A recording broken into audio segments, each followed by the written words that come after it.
So hey guys, welcome back. This is Anmol Shukla and a very warm welcome to my YouTube channel History with Me. आज के इस lecture में हम बात करेंगे determinants of personality की, यानी कि वो कौन से फैक्टर्स हैं, मेजर फैक्टर्स, इंपॉर्टेंट फैक्टर्स नहीं तो ऐसे तो बहुत सारे फैक्टर्स हैं, बट वो कौन से 3 फैक्टर्स हैं जो डिफाइन करते हैं पर्सनालिटी को, कहीं ना कहीं किसी इंडिविजुअल की, हमारी आपकी पर्सनालिटी को शेप देते हैं। ये 3 मेन फैक्टर्स जिनके बारे में बात करने जा रहे हैं, एग्जाम में पूछ लिया जाता है कि what are the determinants of personality. इससे पहले हमने इंडिविजुअल बिहेवियर के बारे में पढ़ा था, अगर आप नहीं पढ़ के आए हैं तो वीडियो देख के आए।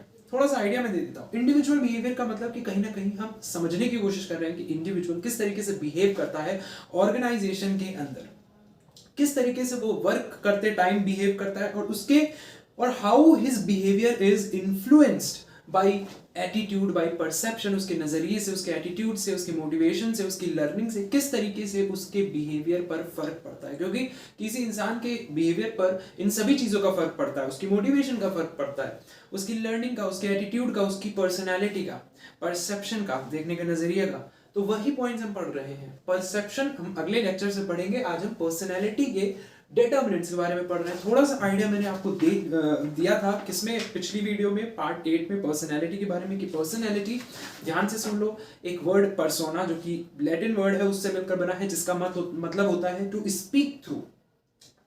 कि पर्सनैलिटी एक ऐसी चीज होती है जो तुम्हें खुद को कहीं ना कहीं बदलाती है, ठीक है। Personality can be outspoken, personality can be introvert, it can be extrovert. नाम जो हम दे देते हैं पर्सनैलिटी का कि टू स्पीक थ्रू, वो दिखलाती है आपको कहीं ना कहीं। बट पर्सनैलिटी सिर्फ आउटर अपीयरेंस ही नहीं होती, पर्सनैलिटी सिर्फ मोटिवेशन पर ही डिपेंड नहीं करती, पर्सनैलिटी सिर्फ यही कि आप शाय हो, इंट्रोवर्ट हो, एक्सट्रोवर्ट हो, इसी बात पर डिपेंड नहीं करती, बट इन सारी बातों पर करती है। सो कहीं ना कहीं पर्सनैलिटी जो है, it's set of traits and qualities, और we can say the sum of characteristics, qualities, skills, competencies and outward appearances। मैं ये नहीं कहता कि outward appearances नहीं मैटर करता पर्सनैलिटी के लिए, बट सिर्फ outer appearance होने से कुछ भी नहीं होता। You have and you must have the qualities also for a good personality, and it can be your characteristics, it can be your features, skills, competencies and outer appearances as well। So basically हमने पढ़ा था कि भाई ये जो personality है एक psychological factor है, definitely it's a psychological factor जो कि इंडिविजुअल के बिहेवियर को क्या करता है, कहीं ना कहीं अफेक्ट करता है। तो आई होप मैंने आपको पिछली क्लास भी रिवीजन करा दी होगी। So with this, let's understand the 3 determinants of personality very quickly because this topic is really very simple. So इसमें ज़्यादा टाइम आपका मैं वेस्ट नहीं करना चाहता। So let's start with heredity। आपने सुना होगा, कई बार मम्मी आपसे कहते हैं, पापा आपसे कहते हैं कि भाई तुम्हारी जो नाक है वो तुम्हारे दादाजी पर गई है, तुम्हारे बाल हैं वो बिल्कुल तुम्हारे कैसे हैं, दादी जैसे हैं, ठीक है, या दादा जैसे हैं, ठीक है, इस तरीके से। तो कहीं ना कहीं जब ये बोलते हैं, या कोई मान लो बहुत बोलता है, ठीक है, तो मे बी आपके दादाजी भी बहुत बोलते थे, है ना। बोलने का मतलब कि बहुत ही छोटी छोटी बातों पे बोलना, तो हो सकता है आपके दादाजी या दादी जी भी बहुत बोलती हो, तो आपकी मम्मी आपसे बोलती है कि भाई देखो तुम भी इतना ही बोलते हो, बहुत ज्यादा बोलते हो, तो अपने दादा दादी पे चले गए, बोलते हैं ना लोग। इसका मतलब है कहीं ना कहीं कुछ कैरेक्टर्स का ट्रांसमिशन तो होता ही है ब्लड रिलेशन में। जब एक के बाद एक जनरेशन आगे बढ़ती जा रही है तो कुछ ट्रांसफर होता है जीन्स, डीएनए का, है ना। तो कहीं ना कहीं बेसिकली ये आपकी पर्सनैलिटी पर डेफिनेटली इफेक्ट डालता है। आपकी पर्सनैलिटी इस बात पर भी डिपेंड करती है कि क्या चला आ रहा है एंसेस्टर से। आई एम नॉट 100% श्योर कि भाई आती है, लेकिन कुछ कैरेक्टर्स आपके एंसेस्टर्स से आपके अंदर जरूर आते हैं जो कि आपकी पर्सनैलिटी को शेप करते हैं। मे बी आपके दादाजी भी एकदम बहुत बढ़िया तरीके से बोलते थे, एक्सट्रोवर्ट थे, ठीक है, बिल्कुल भी शाय नहीं थे, बोलना जानते थे, आउटस्पोकन थे, अपने ओपिनियन रखना चाहते थे, तो मे बी आप भी वैसे ही हो।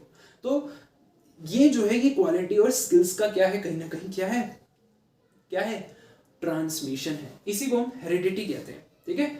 साइंस में एक चैप्टर भी होता है heredity and evolution. So transmission of characters, कि भाई ये जो कैरेक्टर का ट्रांसफर है from one generation to the next, that is what heredity is. So I hope you got an idea.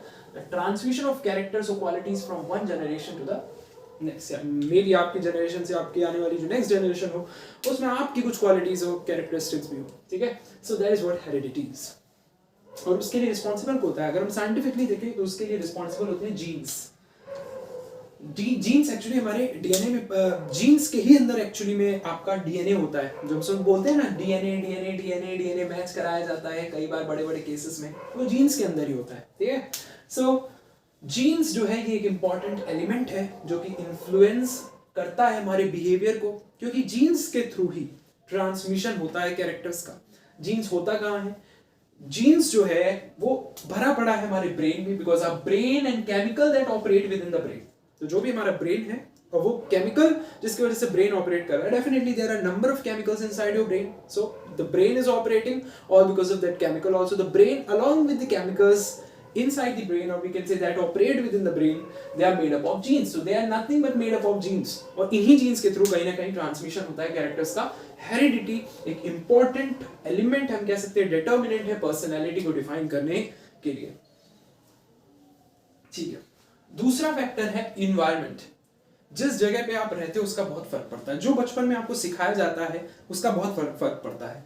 अगर बचपन में आपको झूठ बोलना सिखा दिया जाए तो आप मान लीजिए कि आप जिंदगी भर आप झूठ बोलोगे, क्योंकि बचपन में डाली हुई आदत एकदम बिल्कुल स्टक हो जाती है इंसान को। बहुत ही मुश्किल है कि वो ठीक हो पाए। बचपन से अगर आपको इंग्लिश सिखा दी जाए, so will be fluent in English.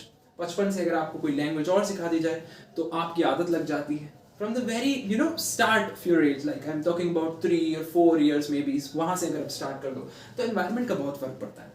देखिए, अगर बंदा लगातार लड़ाइयों के बीच में रह रहा है तो डेफिनेटली उसकी मेंटली जो हालत होगी वो डिप्रेशन में जा सकता है, क्योंकि उससे बचपन से ही क्या है, लड़ाई झगड़े देखे हैं। और जो पीस में रह रहा है वो थोड़ा क्लियर होगा। जो एक ऐसे माहौल में रह रहा है जहाँ पर लोग अपने ओपिनियन रख सकते हैं, तो डेफिनेटली उसका भी फर्क पड़ेगा। इंडिया में लोग फ्रीडम है, तो फ्रीडम है इंडिया में, लेकिन कई ऐसे देश हैं जहाँ पर फ्रीडम ही नहीं होती, तो बड़े बंद के रहते हैं लोग। तो उनकी पूरी लाइफ उसी तरीके से डिप्रेशन, कहीं ना कहीं कई लोग डिप्रेशन में चले जाते हैं और इसी तरीके से बहुत ही ज़्यादा सिकुड़ या संकुचित हो जाती है, हम कह सकते हैं। सो जिस जगह पे आप रहते हो उसका बहुत फर्क पड़ता है। अगर आज हम इंडिया में हैं तो वी कैन स्पीक, हम आउटस्पोकन हो सकते हैं, हम अपने ओपिनियन को रख सकते हैं, डरने की बात नहीं है। लेकिन स्टिल अगर कोई ऐसी कंट्री जहाँ पर फ्रीडम नहीं है वहाँ पर हम बोले तो डेफिनेटली हमें ये बोलने नहीं दिया जाएगी कई चीज़ें, क्योंकि वहाँ पर तानाशाही है, मे बी हमें बोलने नहीं दिया जा सकता। तो पर्सनैलिटी का इस बात पर बहुत फर्क पड़ता है। Definitely environmental factors they help in shaping the personalities. अगर आपके इन्वायरमेंट में रोज चोरी चकारी हो रही है, definitely your personality is going to be little depress. आप थोड़ा सा सैड फील करोगे, आप थोड़ी सी चीजें फील करोगे, देखो यार हमारे आसपास तो कुछ ना कुछ होता ही रहता है ना। So it includes surrounding in which individuals are brought up. जिस सराउंडिंग में इंडिविजुअल को पाला पोसा गया है, ठीक है, ब्रॉट अप किया गया है। फैमिली काफी हद तक, देखो रहते तो at the end of the day हम फैमिली के साथ हैं, तो फैमिली में जो कुछ भी होता है उसका पर्सनैलिटी पर 100% इफेक्ट पड़ता है। बचपन से ही फैमिली में जो कुछ भी हो रहा होगा ना, it affects your behavior, it affects your personality, definitely it also affects your motivation in somehow, but right now we're talking about personality, definitely family affects personality। जिस घर में बहुत ज़्यादा झगड़े हो रहे होते हैं which is very common nowadays, okay, so वहाँ पर definitely जो बच्चा है मे बी 19-20 साल का, he'll feel little depressed।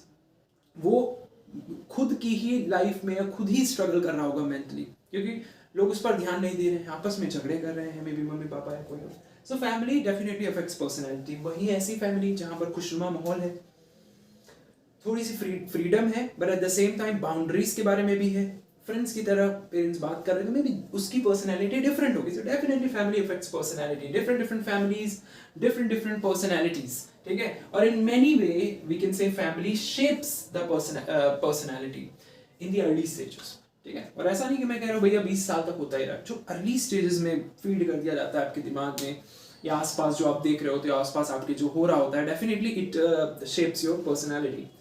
अब कुछ कल्चरल फैक्टर्स भी है which is also the part of environment. Culture कौन मान रहा है, ट्रेडिशंस कौन मान रहा है, सोसाइटी में ही तो आप रह रहे हो, एनवायरमेंटल फैक्टर का ही पार्ट हुआ फिर ये। तो कल्चरल फैक्टर्स में क्या, लोग जो मानते हैं, बिलीफ, या मे बी आपकी फैमिली बहुत रिलीजियस है, सो डेफिनेटली आपके अंदर भी, I am not talking about कि 100% आप, अगर आपकी पूरी फैमिली रिलीजियस है तो आप भी रिलीजियस हो गए, मे बी आप नहीं हो, बट ज्यादातर केसेस में क्या होता है, अगर फैमिली लगातार कुछ रिलीजन या ट्रेडिशंस फॉलो करती जा रहे हैं तो आने वाली जनरेशन भी फॉलो करती है, तो यहाँ पर हेरिडिटी भी आ गई और इवन कल्चरल फैक्टर्स आ गए। सोसाइटी में हम लोगों को देखकर काम करते हैं, तो पर्सनैलिटी हमारी उस हिसाब से भी बदलती है कि भाई डिफरेंट ट्रेडिशन से सोसाइटी में लोग ये कह रहे हैं, सोसाइटी में समय ये चल रहा है, उसके हिसाब से हम पर्सनैलिटी चेंज करते रहते हैं। सो cultural factors which is a part of environmental factors which includes belief, हमारे क्या बिलीव्स हैं, वैल्यूज हैं, क्या हम मानते हैं, क्या हमारा नजरिया है, नॉर्म्स हैं, ये सारे कल्चरल फैक्टर्स में आते हैं, डेफिनेटली अफेक्ट्स योर पर्सनैलिटी।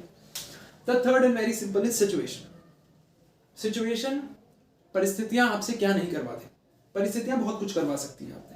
आपके पास लोगों के पास खाने के लिए पैसे नहीं होते तो चोरी चकारी करते हैं, डकैती करते हैं. कई केसेस में हुआ भी है, सिर्फ इसलिए क्योंकि उनके पास पैसे नहीं, या मे बी उनके पास पैसे होते तो वो ना करते. So definitely situation makes you like that. ठीक है. सिमिलरली इंडिविजुअल की पर्सनैलिटी जो है वो डिफरेंट सिचुएशंस के हिसाब से डिफरेंट होती है. And you have to be like a fluid, है ना.